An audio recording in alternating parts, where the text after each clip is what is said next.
Olá a todos. Eu me chamo André Ribeiro de Oliveira e venho trazer hoje o assunto relacionado à propriedade intelectual nas universidades e especificamente dentro da nossa universidade, a UERJ.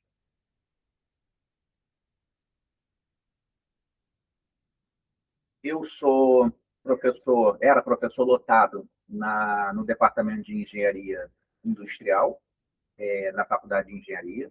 Atualmente, eu estou como coordenador do Escritório de Propriedade Intelectual do Departamento de Inovação, DEP9, e atuo em dois programas de pós-graduação, um em Design e outro em Controladoria e Gestão Pública.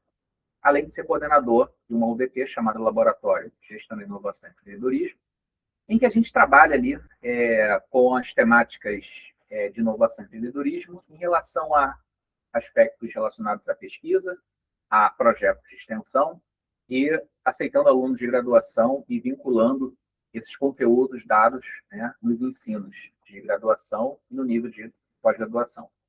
Então, meus e-mails pessoais, meus contatos.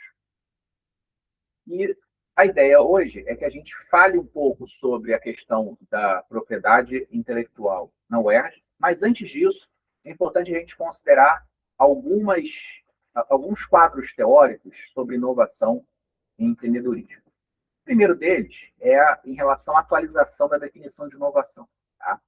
Até o Manual de Oslo, terceira edição, essa aqui é uma definição da quarta, né?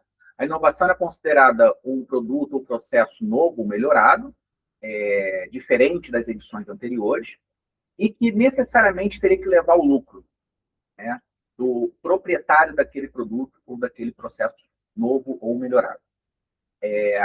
Na definição da quarta edição, essa necessidade essa finalidade do lucro, ela é deixada um pouco de lado. Basta ter uma aplicação, né, a usuários potenciais ou colocado em uso pela própria unidade. Então, com isso, se inclui aí as chamadas inovações sociais, que antes ficavam de fora, porque as inovações sociais não visam lucro.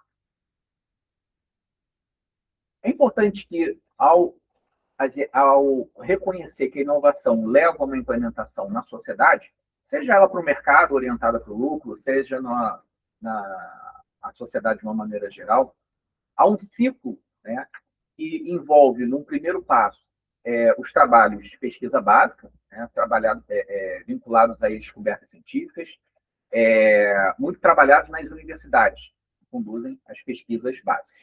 Essas pesquisas básicas acabam virando desenvolvimento, né, acabam embarcando novas tecnologias, e essas tecnologias, sim, encontram alguma aplicação em potencial, no formato de um produto ou um serviço. E aí entra a terceira fase desse ciclo, que é o próprio processo de desenvolvimento de produto e serviço, que embarcam tecnologias visando aplicações específicas na sociedade de uma maneira geral. Então, o objetivo do desenvolvimento de produto ou serviço é criar produtos ou serviços úteis para a sociedade, vantajosos, né, em alguns casos, em termos financeiros, para a empresa, mas, de acordo com a definição que a gente encontrou na quarta edição, a gente pode perceber que não há necessariamente a obrigatoriedade desse desenvolvimento de produto e serviço ser orientado ao lucro. Então, nesse caso, um exemplo de implementação na sociedade seria a própria plataforma CoopBR. Então, é um conjunto de invenções tecnológicas vinculadas ali a serviços, a desenvolvimento de aplicativos, avaliação de experiências de usuário, que leva ao desenvolvimento da plataforma e dos serviços dela embarcados, e encontram na sociedade uma implementação, automatizando várias das tarefas que antes eram executadas apenas de maneira presencial. E aí a gente chega à conclusão que há diversos mecanismos e práticas dentro do processo de inovação. Mecanismos, práticas e oportunidades presentes nesse processo de inovação. Aqui a gente pega a ideia do funil, em que várias ideias, né, e numerosas ideias, elas entram no processo e gradativamente o funil vai fechando. Tá? Então, apenas aquelas melhores ideias elas chegam até o final com uma aplicação comercialmente bem-sucedida, uma aplicação dentro da sociedade. Mas, ao passar por esse processo, existem aí várias possibilidades. Por exemplo, a vinculação da geração de ideias com eventos do tipo hackathon, né? Ideias desenvolvidas por incubadoras e aceleradoras, e, por sua vez, elas podem, né, gerar tecnologias que vão ser implementadas por uma empresa, por exemplo. Então, a gente vê aqui nesse quadro várias oportunidades que podem aparecer, instituições que conduzem, né, o trabalho de inovação, e dentro dessas instituições, o que nos interessa aqui é entender como é que essas coisas acontecem dentro das universidades, e em particular da UERJ. Tá? Então, a participação da universidade no que a gente chama de ecossistema de inovação, ela se dá, né, com a vinculação, né, com o governo, né? Então, o governo ele tem um papel de definir políticas públicas baseadas em conhecimento, definir editais, definir linhas de financiamento, orientar, né, o modelo de inovação do determinado do país, né, dentro do modelo de Estado. Tá? Nessa hélice tripla, a gente tem a indústria, que é o locus da inovação, onde as inovações serão efetivamente implantadas, vão ser disseminadas para a sociedade de uma maneira geral, e a nossa universidade, que é a fonte de novos conhecimentos, novas tecnologias, que é o princípio gerador de todo esse processo de inovação. Então, a gente tem aí uma relação desses três atores gerando, né, inovações, gerando resultado para a sociedade. Em termos de inovação contínua, maior competitividade local, né? Se a gente está falando de um estado, se está falando de um município, se está falando de um país, né? Então, essa tríade, né, ela gera maior competitividade, gera emprego e renda, né? É capaz de gerar desenvolvimento sustentável e uma sociedade baseada no conhecimento. As leis consideram a inovação no Brasil, né, dessa maneira aqui. Então, a gente tem como marco legal a própria Constituição de 88, que nos seus artigos 218 e 219 estabelecem, né, que o Estado deve promover desenvolvimento científico, tecnológico e inovação. A própria Lei da Inovação, que essa foi um marco, né, a Lei 10.973 de 2004, que introduz, né, o conceito, né, de novidade, aperfeiçoamento no ambiente produtivo, que resulte em novos produtos, processos ou serviços, que regem, né, as relações sociais e comerciais entre atores presentes dentro desse modelo. A Lei do Bem, que ela não redefine inovação, mas ela introduz o conceito da inovação tecnológica para fins de incentivo fiscal, ou seja, concede incentivos fiscais para empresas que conduzem desenvolvimentos tecnológicos. A emenda constitucional número 85, onde a inovação deixa de ser vista apenas como um instrumento industrial e passa a ser compreendido como política pública. Também é uma emenda bastante interessante, porque traz a universidade para dentro dessa discussão. A discussão ela não fica apenas restrita a empresas, né? Mas leva a universidade para dentro dessa discussão da hélice tripla, por exemplo. E o marco legal, né, da Ciência, Tecnologia e Inovação, que é a Lei 13.243 de 2016, né, em que complementa a Lei de Inovação, complementa essa emenda constitucional de 2015, e trata desse contexto mais do ecossistema de inovação. Então, esse percurso aí são as bases legais no Brasil que regulamentam, né, a inovação nas empresas, a inovação no governo e a inovação nas universidades. Tá? Então, a universidade tem esse papel aqui. Ó. A universidade ela sempre foi conhecida como o centro gerador, né, de conhecimento, né, passado de professores para alunos. Tá? Então, esse é um modelo, vamos dizer assim, de primeira geração das universidades. Né? Então, as universidades elas vieram se aprimorando no século XX e passou a adotar também, né, como atribuição a pesquisa e desenvolvimento e, mais tarde, final do século XX, início do século XXI, os projetos de extensão que são assim, a veia de comunicação com a sociedade e o setor empresarial.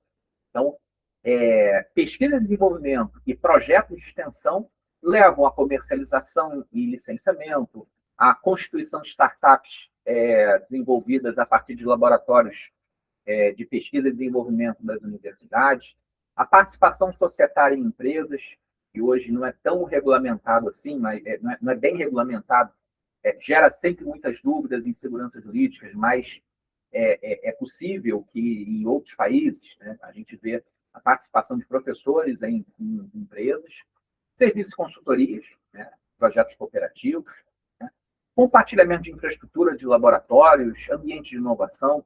Então, esse é o contato, né, que a gente chama de hub de inovação entre a tríade pesquisa, ensino e extensão, né, com a sociedade, o setor empresarial. Então, cada vez mais as universidades elas estão deixando apenas de ser instituições de ensino e passam a ser também, além das instituições geradoras de conhecimento, conhecimentos práticos, conhecimentos, né, que sejam importantes para a resolução dos problemas na sociedade e no setor empresarial. Então, dentro desse novo papel, a gente dá uma importância maior, né, a partir de agora, com a geração de conhecimento na universidade, né? Então, o conhecimento ele é gerado no ensino, né, na graduação, na pós-graduação, nas pesquisas. Parte deles permanecem, né, nas atividades de ensino e pesquisa, e outra parte desse conhecimento ele passa a integrar tecnologias, aplicações, produtos, serviços para resolver problemas na sociedade. Então, essa terceira fase aí, onde parte desse conhecimento ele transborda para a sociedade, leva, né, a universidade a atuar num papel diferente que ela vinha trabalhando até então. Tá?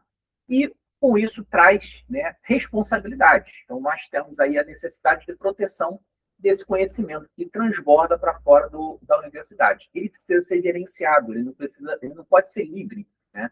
Então, não é que ele não deva existir, ele deve existir, tá? Mas ele precisa existir e precisa ser gerenciado com bastante cuidado. A inovação, nesse caso, ela precisa ser regulamentada na UERJ. Então, participei agora há pouco, a gente fechou uma versão nova das políticas de inovação a serem adotadas por toda a universidade, né? Onde esse documento ele define, né, as diretrizes para a gestão da propriedade intelectual da UERJ. Tá? Então, esse é o nosso ponto de discussão, né? São os ecossistemas de inovação da UERJ. Então, como é que a UERJ ela se organiza em termos de inovação? Então, quem trabalha, né, a entidade que é responsável, vamos dizer assim, pela inovação da UERJ é o Departamento de Inovação, que está presente na PR2. Não é que a gente seja responsável, a gente está ali para ser o locus de discussão e o locus dessa proteção, tá? Apoiando e gerenciando esse transbordamento de conhecimento da universidade para a sociedade. Tá? O conhecimento continua sendo gerado em sala de aula, continua sendo gerado nos laboratórios de pesquisa e desenvolvimento da universidade. A gente apenas conforma e ajuda a gerenciar esse transbordamento de conhecimento. Temos unidades de desenvolvimento tecnológicos, né, que foram estabelecidas aí pela reitoria, né, em 2016, onde professores podem coordenar unidades, né, unidades formalizadas dentro da estrutura organizacional da UERJ, em que essas UDTs elas podem prestar serviços, podem desenvolver tecnologias, podem desenvolver, né, obras, né, podem desenvolver conhecimento de uma maneira geral, potencialmente adotados na sociedade. As incubadoras de empresas, né, as empresas júnior, né, incubadoras de empresa, elas estão ali para receber, né, projetos, receber projetos de pesquisa, projetos de desenvolvimento que sejam passíveis de comercialização, possíveis de serem aplicadas na sociedade. As empresas júnior, né, coordenada, né, gerenciada por alunos, né, da nossa instituição, as próprias unidades acadêmicas, centros setoriais, as pró-reitorias, os próprios programas de pós-graduação. Então, a gente está aqui trabalhando com ensino, pesquisa e extensão. E há um projeto, né, de parque tecnológico, em que a ideia é existir um local onde empresas, né, instituições governamentais e a universidade elas possam coexistir ali adotando a proximidade, até a proximidade física, para que projetos sejam desenvolvidos em conjunto. Tá? Atualmente, na UERJ, temos 11 empresas júnior, 5 incubadoras, né, e 106 UDP. Tá? Agora, entrando sobre a propriedade industrial, né, a gente falou um pouco, né, sobre esse transbordamento de conhecimento, sobre a necessidade da gente proteger esse conhecimento, coordenar e gerenciar esse conhecimento. Agora a gente vai entrar um pouco sobre o que consiste a propriedade intelectual e como é que ela é vista na UERJ. Né?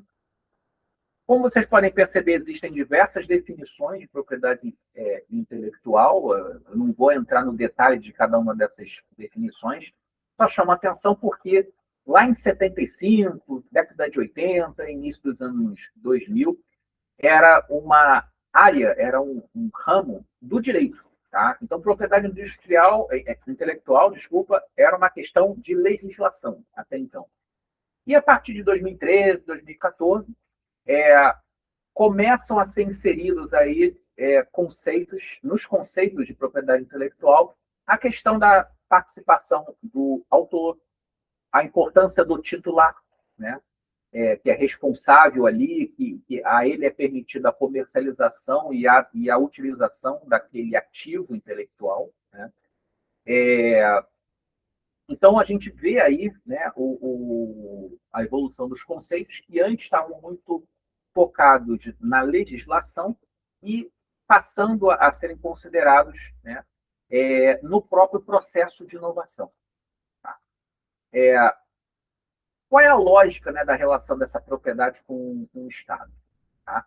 Então, inovação é um negócio que existe, né?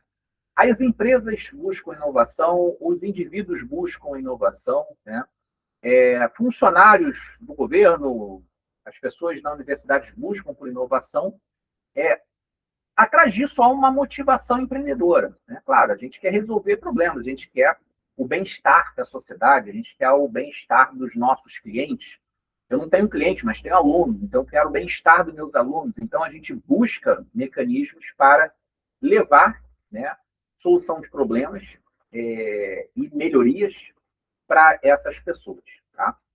Só que esse ato aí de inventar, de desenvolver, tá, ele leva tempo e ele custa caro. Tá? Pode levar muito tempo, pode custar muito caro. Então, seria uma penalidade, né, para o inventor, né, para a pessoa que desenvolveu uma ideia, desenvolveu um produto ali, que ia resolver um problema específico da sociedade, ter a sua ideia, ter a sua tecnologia, né, ter a sua obra, né, vamos dizer assim, roubada, né, ou utilizada de uma maneira que ele não achasse bom, tá? Que ele não concordasse. E aí entra o Estado concedendo uma proteção. Tá? Que proteção é essa? Olha, o Estado chega para o inventor e diz, olha, eu protejo a sua solução, tá? Protejo a sua obra e reconheço você como autor, como titular, tá? Desde que você registre. Por que é necessário o registro? Porque essa proteção é temporária. Tá? Então, o Estado entra nessas relações aí, voltadas para aplicação comercial, aplicação na sociedade da invenção, do desenvolvimento dessa solução, protege o inventor, mas ele protege de maneira limitada, porque também não pode intervir tanto assim nas leis de mercado. Tá? Mas ele protege, ele intervém nessas leis puras de mercado. Tá? Então, ele protege por patentes, marcas, direitos autorais. Tá? Então, o inventor ele pode usar a sua criação, impedir que terceiros usem sua autorização, ele pode permitir apenas que algumas pessoas, algumas instituições, né, no caso do licenciamento, usem a sua invenção, tá? E ele possa ter algum retorno econômico, claro. Ele foi um inventor, ele participou daquilo, ele investiu tempo, ele investiu dinheiro. Nada mais justo que ele tenha retornos econômicos acima da média né, de uma maneira geral. Tá? Porque isso vai trazer resultados para a sociedade, resultados para o Estado, tá? Vai gerar emprego, vai aumentar a competitividade, vai aumentar a arrecadação de tributos, vai garantir desenvolvimento econômico e social. Então, é uma relação que é boa para o inventor, é boa para o Estado e é boa para a sociedade, quem vai receber as benesses desse trabalho de inovação. Tá? Então, a função do Estado em relação à propriedade intelectual é essa: é fazer essa proteção temporária, tá? Mas durante esse tempo, o inventor ele vai poder usar sua criação, ele vai impedir que terceiros usem sem a sua autorização, ele vai poder licenciar, ele vai poder vender, ou seja, ele vai poder oferir retornos econômicos da sua invenção. Tá? Por que proteger a propriedade intelectual? Por que essa discussão é importante para a gente aqui? Tá? Proteger a propriedade intelectual impede cópias do uso não autorizados. Né? A gente está o tempo todo gerando, né, um texto, um material didático, né, uma obra literária, uma tecnologia, né, desenvolvendo uma marca. Então, nada mais justo que a gente tenha uma certa proteção das nossas obras. Né? Então, impedir cópias do uso não autorizados, a garantia da exclusividade, mesmo que temporária, tá?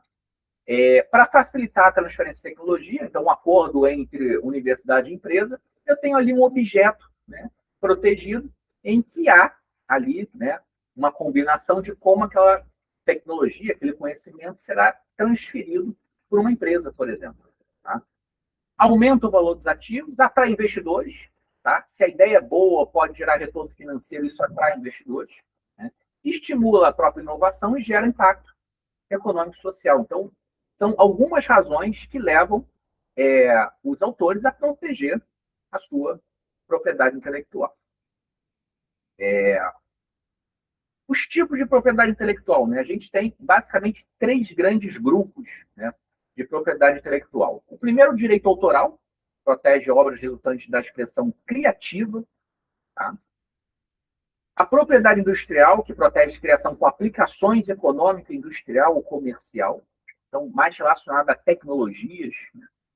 E a chamada proteção sui generis, né, que são modalidades especiais que não se enquadram muito bem nem no direito autoral, nem na propriedade industrial. Essas proteções sui generis não são muito vistas aqui no âmbito da universidade. Tá? No âmbito da universidade, a gente lida mais com direito autoral, lida mais com propriedade industrial. Alguns requisitos. Vamos primeiro falar sobre direito autoral, para depois falar um pouco mais sobre propriedade industrial. Tá? Então, os requisitos para proteção pelo direito autoral, né? A obra intelectual precisa pertencer a um dos domínios, né? Artigos científicos, contos, né? Que domínios são esses? Letras, artes ou ciências. Então, artigos científicos é um exemplo de ciência. Contos, crônicos e peças são domínios literários. Música, fotografia, filmes, né? É o domínio das artes. Precisa ser original, né? Tem que refletir a criação intelectual do autor. Não pode ser qualquer coisa. Tá? Então, precisa ter originalidade. Precisa ser perceptível, físico ou digital. Tá? Então, o direito autoral não protege ideias abstratas. Isso que é importante aqui na nossa discussão. Ideia, método, conceito, isso não é protegido. Tá? Mas sim a expressão concreta. A proteção que nasce automaticamente com a criação da obra, né? O registro é feito para adquirir os direitos sobre o uso. Tá? Mas no momento em que aquela obra ela fica pronta, ela passa a integrar o direito moral do autor. Tá? E prazo, né? Durante toda a vida do autor e por 70 anos, contados de 1º de janeiro do ano subsequente ao seu falecimento. Então, esse é o período que a obra ela fica protegida dentro desses aspectos cobertos pelo direito autoral, tá? Pertencentes a um daqueles domínios que a gente viu ali na frente. E aí o que é importante a gente destacar aqui é a diferença entre autor e titular. Tá? Isso gera algumas confusões. Então, o autor é quem efetivamente cria uma obra. Eu criei uma partitura musical, então eu sou o autor. Tá? eu criei uma melodia, eu criei um conto, eu criei um artigo científico. Então, o autor é o criador, tá? É quem realmente se dedicou a pensar e desenvolver aquela obra, tá? É um direito, né, que não pode ser atribuído a outro, tá? Então, mesmo que eu queira que outra pessoa explore, não, mas o autor continua sendo eu, tá? Que é diferente do titular. O titular é o dono da obra, tá? Então, é quem possui os direitos patrimoniais e de exploração econômica. Então, há um tempo atrás, eu escrevi um capítulo de um livro, né? Ou seja, eu fui o autor. Mas esse livro ele foi publicado por uma editora. A editora é a titular, é a dona da obra. Tá? Eu preciso assinar um termo reconhecendo que aquela editora é a dona daquela obra. É ela que vai explorar comercialmente aquela obra, incluindo o capítulo do livro que eu escrevi. Tá? Essa titularidade pode ser transferida. Então, eu posso conceder a uma editora, posso conceder a outra. Tá? Então, existe essa diferença entre autor e titular. Tá? Alguns exemplos, né? Olha só o exemplo da música Garota de Ipanema. A gente tem a autoria da letra da música, né? Então é o Vinícius de Moraes. O autor da música em si, onde que traz, né, a melodia, os acordes, que é o Tom Jobim. Então, repare que uma música, ela gera, né, o direito autoral do autor da letra, o direito autoral do autor da música, ou o direito chamado conexo, né? Ou seja, ele conecta o autor da música e da letra à cantora que interpreta a música. Então, essa música ela pode ter interpretações diversas, incluindo essa da Nara Leão. Tá? Então, ela é também parte, né? Partícipe desse processo, e ela entra como direito conexo. A gravadora que produziu o fonograma, né? E a emissora de rádio que transmite a gravação. Tá? Então, são chamados direitos conexos, são direitos relacionados à criação e à titularidade de uma determinada obra. Tá? Em alguns casos, sobre violação desses direitos autorais. Se fala muito aí, em diferentes épocas, né? Então, o caso do Roberto Carlos com Paulo César de Araújo, né, sobre aquela violação, sobre aquela biografia não autorizada que Paulo César de Araújo fez sobre o Roberto Carlos. Tá? Isso gerou um embate jurídico, né? E o desfecho foi que o livro foi retirado do mercado por acordo. Tá? Embora o STF tenha reconhecido a possibilidade, né, depois desse episódio, de biografias não autorizadas. Tá? O caso mais genérico de Escritório Central de Arrecadação e Distribuição, o ECAD, e vários hotéis e academias. Aquele caso onde se usa, né, uma música, usa o canal TV em público, tá? Sem autorização. Então, o STJ consolidou a obrigação de pagamento de direitos autorais. Então, se uma academia quiser reproduzir uma música, tem que pagar os direitos autorais lá do autor e da gravadora que aquela música foi lançada. Mas isso, na prática, é muito difícil de ser controlado. Tá? Maurício de Souza Produções, onde houve vários tipos de reprodução e comercialização não autorizadas dos personagens da Mônica. A mesma coisa do caso lá dos vários hotéis e academias. Diversas condenações, acordos e retiradas de produto do mercado, mas difícil de controlar. Tá? Nada impede que numa caixinha infantil tenha lá os personagens da Turma da Mônica, né, violando, né, o uso dos personagens da Turma da Mônica. E Jorge Benjó, Maria Bethânia, né, o direito moral da autoria da música Fio Maravilha. Né? Então, houve um reconhecimento judicial de autoria e indenização de parte quem foi o autor, de fato, daquela música. Então, a gente vê, assim, em algumas situações, né, até no nosso dia a dia, isso, né, a gente, de vez em quando, encontra notícias a respeito desses episódios, de casos que representam ali a violação de direitos autorais. Algumas legislações, né? Então, a Lei 9.610, que regula obras protegidas, direitos morais, patrimoniais. A 9.609, que trata especificamente de programas de computador, né? Que são protegidos né, pelo direito autoral com regras próprias, a Constituição Federal de 88, a Convenção de Berna, né, que é o principal tratado internacional sobre direito autoral, e o Acordo TRIPS, que estabelece os padrões mínimos internacionais de quem assinou esse acordo, tá? De países que assinaram esse acordo. E onde registrar, né? Então, a gente tem aqui, às vezes, a gente recebe, né, diferentes pedidos de registro de obras autorais, livros, capítulos de livro, artigos, teses, na Fundação Biblioteca Nacional, né? Letras de música, partituras, composições, na Escola de Música da UFRJ. Né? Fotografias, desenhos, ilustrações, pinturas, gravuras, Escola de Belas Artes da UFRJ também. Programas de computador, né? Então é um direito autoral que ele é tratado de maneira diferente, é tratado lá no INPI. Né? Marcas, desenhos industriais, patentes, né? Então é tudo voltado lá para o INPI. E projetos de arquitetura, né, no Conselho de Arquitetura e Urbanismo. Sobre a propriedade industrial, a gente falou de direito autoral. Agora, uma outra modalidade, que é a propriedade industrial, que é bastante comum, recebemos pedidos lá no Departamento de Inovação. Ela é destinada à proteção das criações voltadas mais para a atividade econômica, industrial e empresarial. Tá?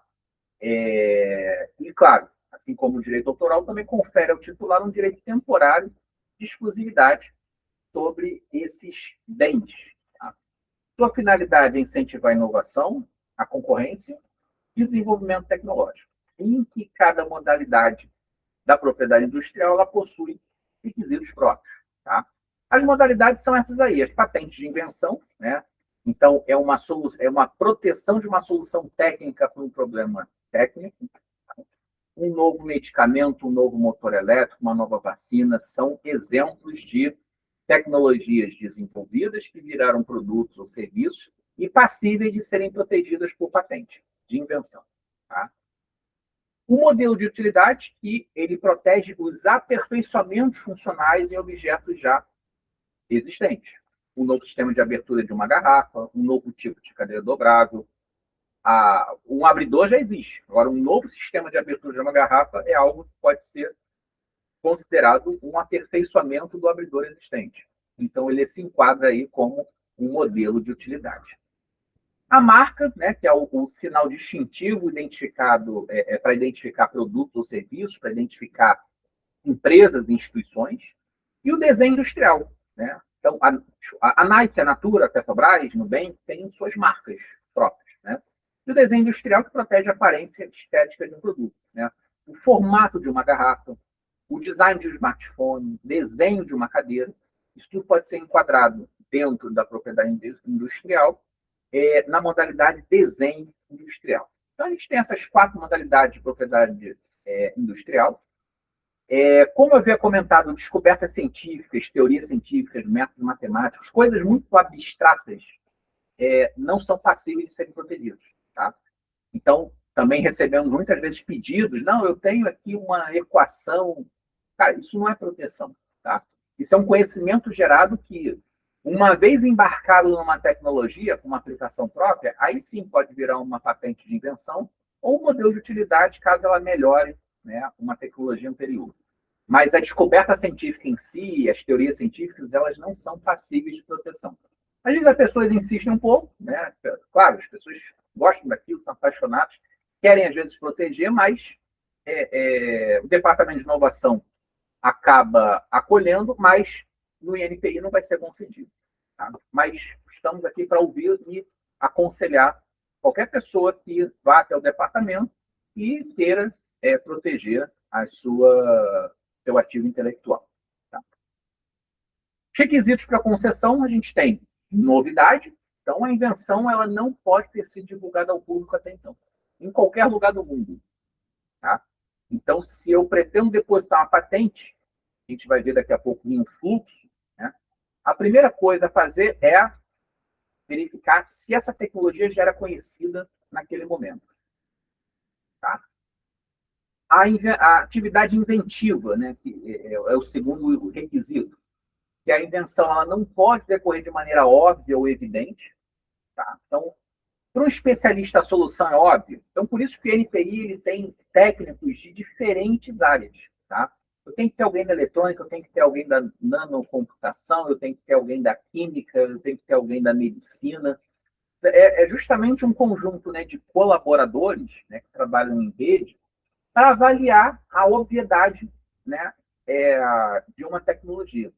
Então, para mim, o material desenvolvido lá pelo pessoal da engenharia metalúrgica é super novo, mas, de repente, para o pessoal da engenharia metalúrgica já seja um material de conhecimento já amplo. Tá? E o terceiro requisito para concessão é a aplicação industrial. Tá? Então, a invenção deve ser passível de fabricação ou utilização em qualquer tipo de indústria.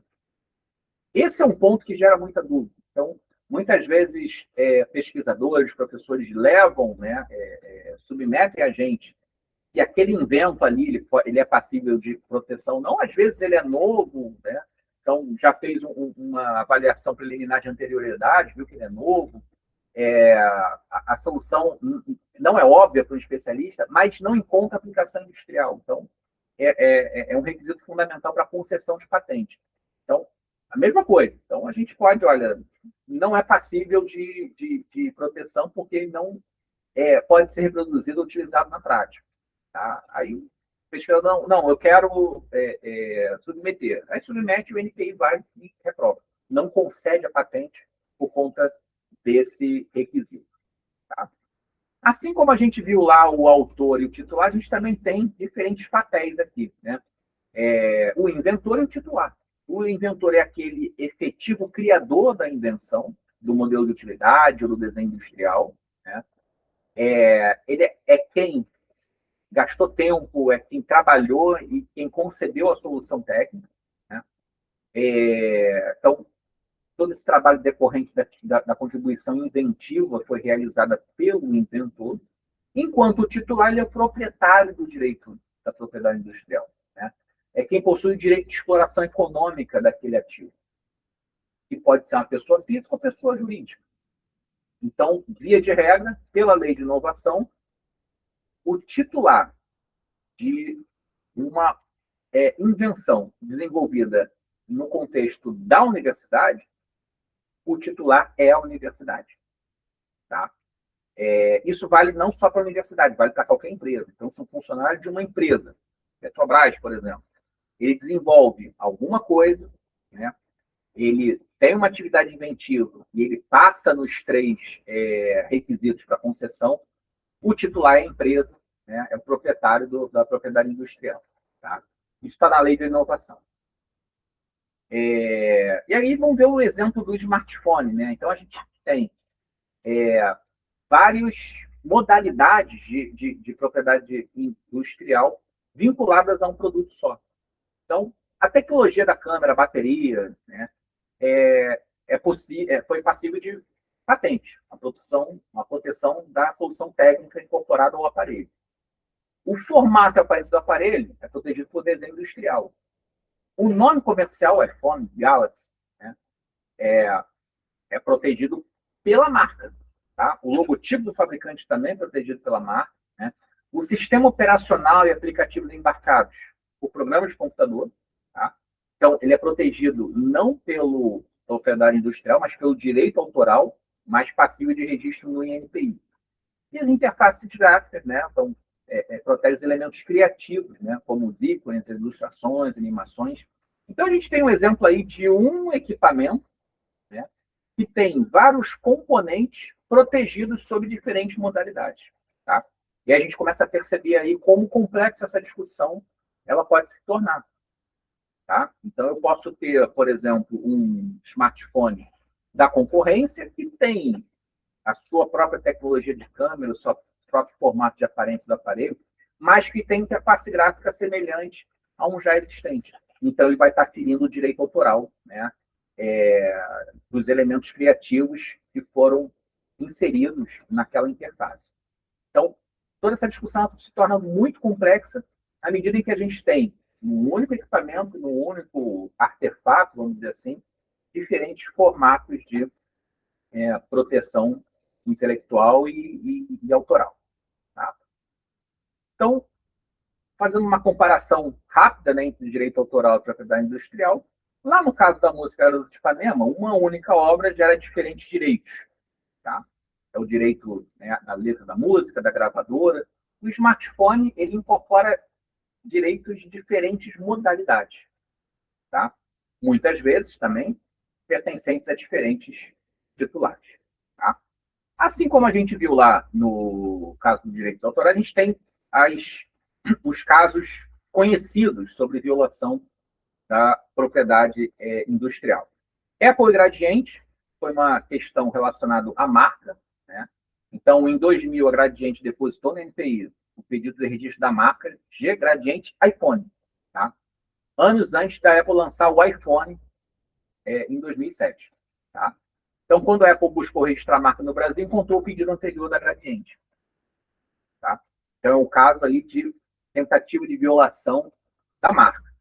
Apple e Samsung, né? Então, a Apple acusou a Samsung de copiar tecnologias patenteadas e elementos do design do iPhone e do iPad. Havaianas e as fabricantes de sandálias falsificadas, então é marca e desenho industrial. Então, são dois tipos de modalidade de propriedade industrial sendo violados ali. Então, o desfecho foi que as fabricantes muitas vezes tiveram que retirar esses produtos, essas mercadorias no mercado. Né? E o Lego, fabricante de blocos compatíveis também. Patente, desenho industrial e marca. Então, são as três modalidades que foram feridas no caso da propriedade industrial do Lego, né? Dos blocos, dos bloquinhos do Lego. Temos aqui a legislação, né? A própria Constituição de 88, que é a base, a Lei de Propriedade Industrial 9.279, a Lei de Inovação 10.973, que estabelece os incentivos à inovação, atuação dos MITs, né? A Convenção da União de Paris e o Acordo TRIPS. Tá? É a legislação, vamos dizer assim, base que rege a propriedade industrial no Brasil. Aqui a gente tem alguns prazos, né? Então, qual é o prazo de proteção de uma patente? Então, o prazo de proteção da patente são 20 anos contados a partir da data do depósito. Tá? E ela não é renovada. No modelo de utilidade, 15 anos. Tá? Também não pode ser renovado. Então, após esse período, o objeto passa a ser livremente explorado por terceiros. No caso da patente de invenção, ao final dos 20 anos, a invenção ingressa em domínio público. A gente vê diversos casos, aí, principalmente na indústria farmacêutica, de medicamentos, em que a patente, né, não é renovada, e aí entram os genéricos, né? Entra as tecnologias ali presentes no medicamento sendo adotadas por várias empresas. Tá? Desenho industrial, 10 anos contados da data do depósito, pode ser prorrogado por 3 períodos sucessivos de 5 anos, totalizando, então, 25 anos de proteção. E a marca, né, 10 anos contados da concessão de registro, pode ser renovada indefinidamente por períodos sucessivos de 10 anos. Então, enquanto houver essa renovação e uso efetivo da marca, isso é importante destacar, a proteção ela pode perdurar indefinidamente. Tá? E aí são o que fazer com a patente, né? E o que pode ser utilizado como estratégia, né, de uso desse ativo intelectual, né, por parte das instituições. Então, a primeira estratégia seria a exploração direta, tá? Fabricar e comercializar o produto ou utilizar o processo que foi patenteado. Tá? O licenciamento, então, eu não vou, eu próprio, que sou autor daquela patente, fabricar e comercializar. Eu vou autorizar terceiros a fazer isso para mim. Tá? Então, um exemplo de uma universidade que licencia uma tecnologia para uma empresa. A empresa passa a ser autorizada a adotar aquela tecnologia. Eu posso vender, tá? Então eu transfiro definitivamente a titularidade de patente para terceiros. Tá? Eu posso ser cotitular, compartilhar a titularidade e os resultados econômicos com a instituição.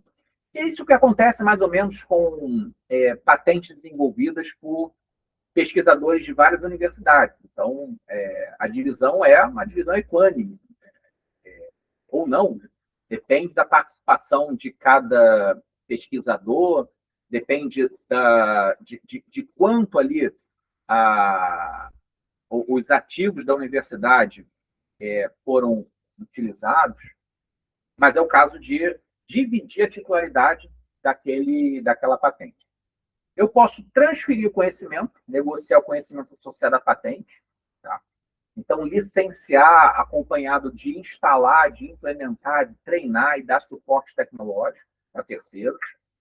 Posso constituir e criar, né, uma startup, né, uma empresa criada especificamente para explorar aquela tecnologia específica.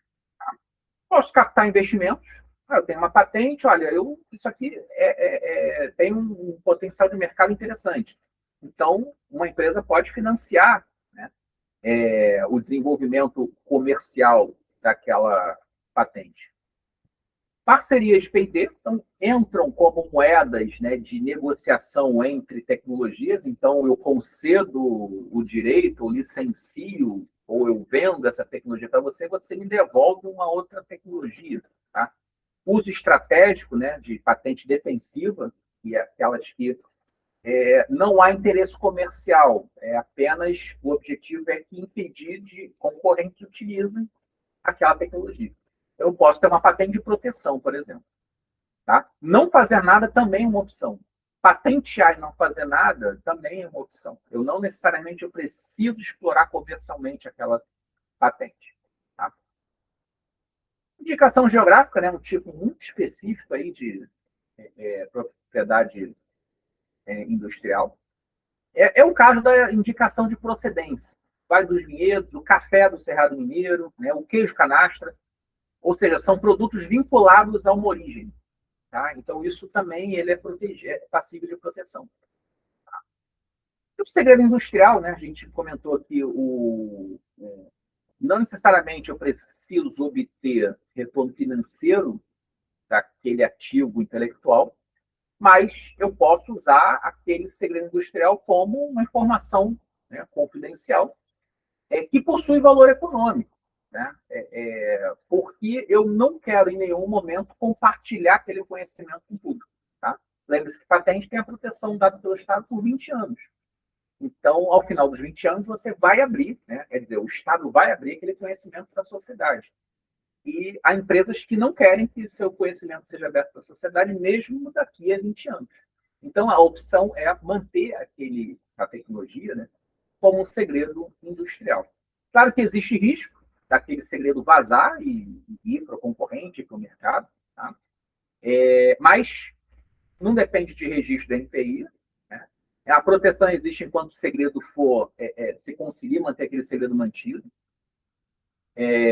Claro que exigem medidas de confidencialidade, né, assinatura de NDA, controle de acesso, né, cada vez maiores, porque a proteção é dada justamente por essas ferramentas e não pelo Estado. Tá? Então, exemplos, fórmula da Coca-Cola, né, a receita do frango da KFC, algoritmos proprietários, né, da busca do Google, são exemplos de tecnologias que foram protegidas, né, com segredo industrial. Elas não são patenteadas. E aí, como é que essa discussão encontra voz na nossa universidade? Tá? Aqui a gente tem a estrutura do Departamento de Inovação, né? Então, a gente está aqui, ó, o Departamento de Inovação ele é dividido em escritório de propriedade intelectual, o escritório de projetos e o observatório de inovação. No escritório de propriedade intelectual são geridas as questões relacionadas à propriedade intelectual, patentes, registro de software. Né? Então, estamos ali para orientar, né? E para conduzir o processo junto com os autores, tá? Apoiando a elaboração da patente, a elaboração dos documentos, orientando o processo, né? Seja no INPI, seja na Biblioteca Nacional, depende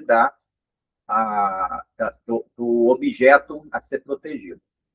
O escritório de projetos, né, que é o apoio à elaboração, acompanhamento e gestão de projetos de inovação. Então, uma vez protegido, eu posso comercializar aquela ideia. Aí entra o escritório de projetos. E o Observatório de Inovação é que lida com toda a parte de inteligência tecnológica, prospecção de mercado, né? Monitoramento do ecossistema de inovação, cuida das bases de dados. E aí, alguns números, né? Temos 220 programas de computador registrados, 75 marcas, 10 patentes, 2 obras, né, em direitos autorais e 2 desenhos industriais. Então, são alguns números, né? Estamos aquém das principais universidades no Brasil, mas estamos trabalhando para melhorar esses números, principalmente o depósito e a proteção concedida de patentes. Tá? Como é que isso acontece? Então, vocês estão aí trabalhando nas suas devidas unidades. E aí vocês estão desenvolvendo alguma tecnologia, ou desenvolvendo algum texto, desenvolvendo uma obra, né? E aí percebe ali uma possibilidade de aplicação mais ampla. Tá? E aí, como é que funciona esse fluxo? Tá? Primeiro de tudo, vocês precisam entrar em contato com o Departamento de Inovação, com o Escritório de Propriedade Intelectual. Ao final dessa apresentação, eu vou passar o contato. Tá? Mas como é que segue esse fluxo aqui? Então, vocês estão aqui, ó, concepção, o caso da criação tecnológica, né, que pode ser uma patente ou um modelo de utilidade. Então, o pesquisador, né, ele está ali concebendo a tecnologia, tá? E precisa ser pesquisada. Então, uma primeira busca de anterioridade. Então, é a verificação se a tecnologia ela já foi divulgada ou patenteada em qualquer lugar do mundo. Tá?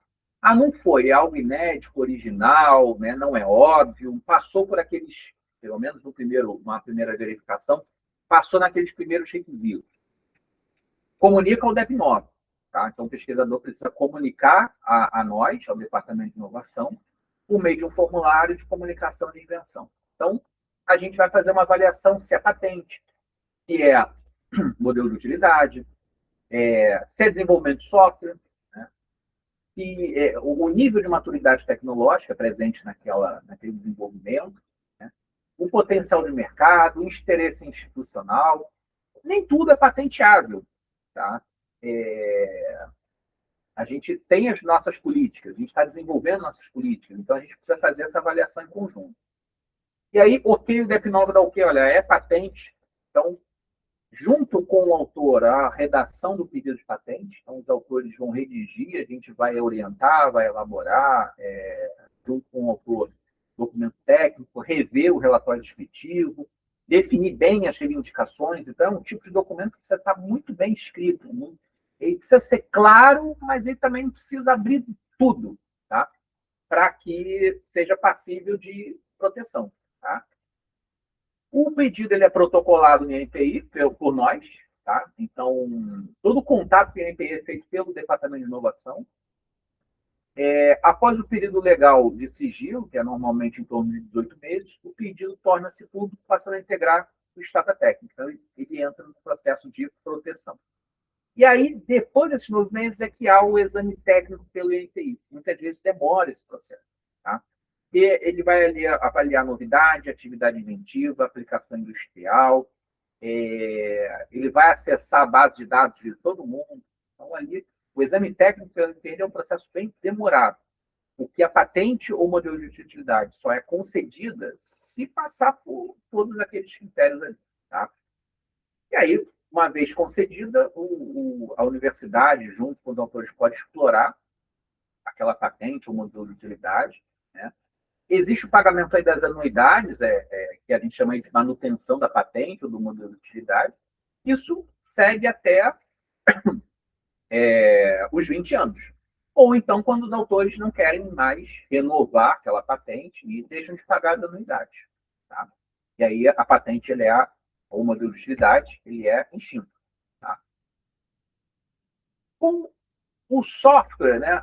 Quando a gente está falando de direito autoral, é mais ou menos esse mesmo processo. Tá? Então, claro que tem diferenças aí em relação a tempo, em relação ao peso da pesquisa de anterioridade. Não é o INPI que é envolvido, então pode ser a Biblioteca Nacional, a Escola de Música, mas o fluxo, de uma maneira geral, é esse aí. Tá? Para a proteção de software, que é um fluxo mais simplificado. Esse processo da proteção do software é muito rápido. Tá? Então, após o desenvolvimento do software, o DevNovel é comunicado pelos autores daquele software, que vão fazer uma avaliação da originalidade do software, se aquilo é passível realmente de ser registrado, né? Se prepara um documento, né? Então, esse documento não é igual ao documento da patente, é um documento bem mais simples, onde tem o título do software, a descrição funcional, a linguagem de programação que foi feita, né? O algoritmo hash do código-fonte, que é a assinatura digital do software. Então, isso é rápido de ser preparado. Se leva ao registro no NPI, então, esse registro aí ele é rápido, porque não há necessidade dessa avaliação de anterioridade. Então, o INPI analisa esse pedido, concede esse registro ou não, né? Pode também não concedê-lo, e aí os autores da arte podem explorar o software. Tá? E ele tem ali, né, atualizações, novas versões. Quando houver novas versões, cada nova versão ela constitui uma nova criação intelectual. Então, passa por todo esse processo novamente, caracterizando um novo registro. Tá?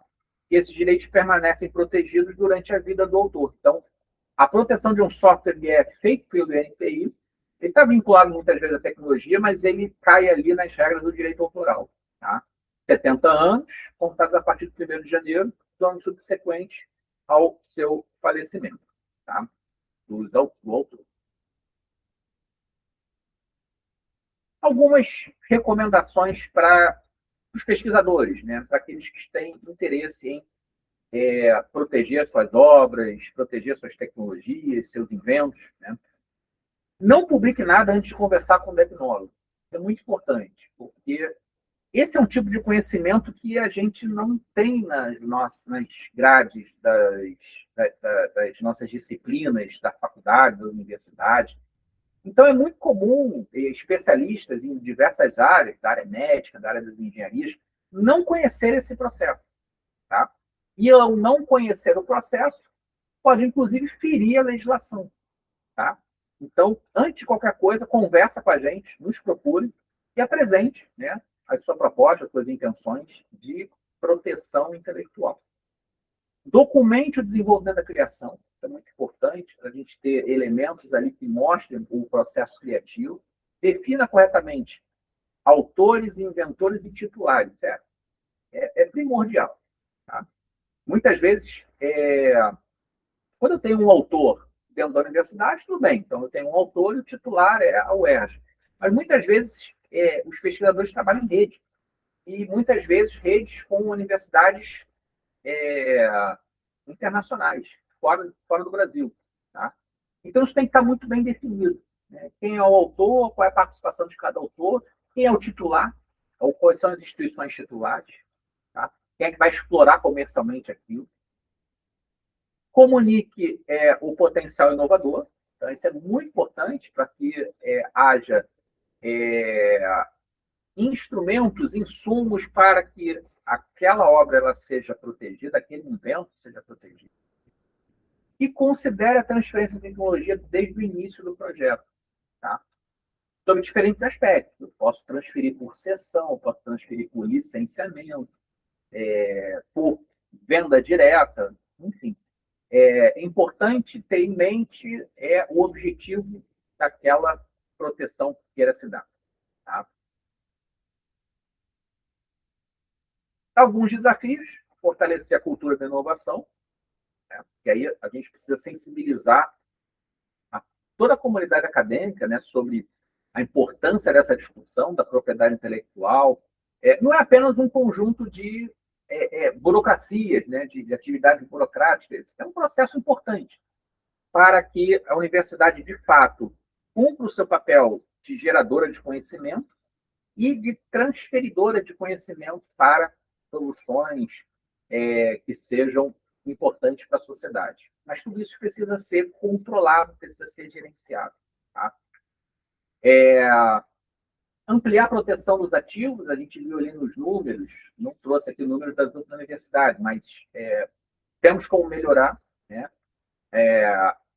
tanto o número quanto a qualidade das patentes.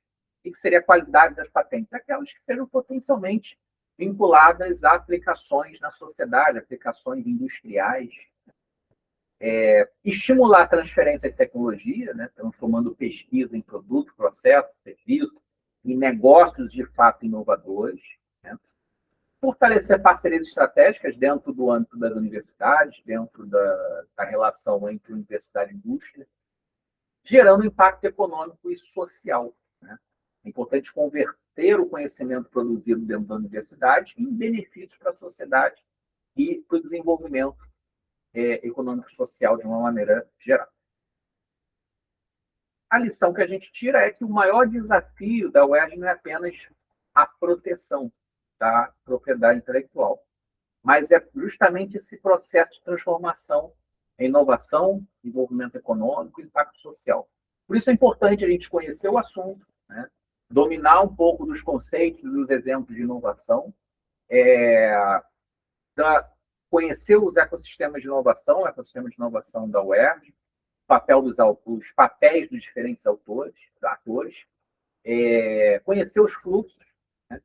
E, de fato, a gente conseguir vencer esses desafios e transformar esse conhecimento gerado dentro da universidade, fazendo transbordar esse conhecimento para a sociedade. Tá? Aqui tem a homepage do InovaUERJ, né?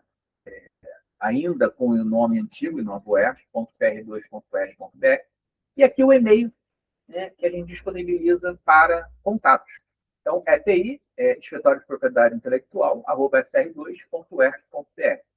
Entre em contato, se tiver alguma dúvida, questões relacionadas a qualquer tipo de proteção intelectual, entre em contato conosco. Obrigado.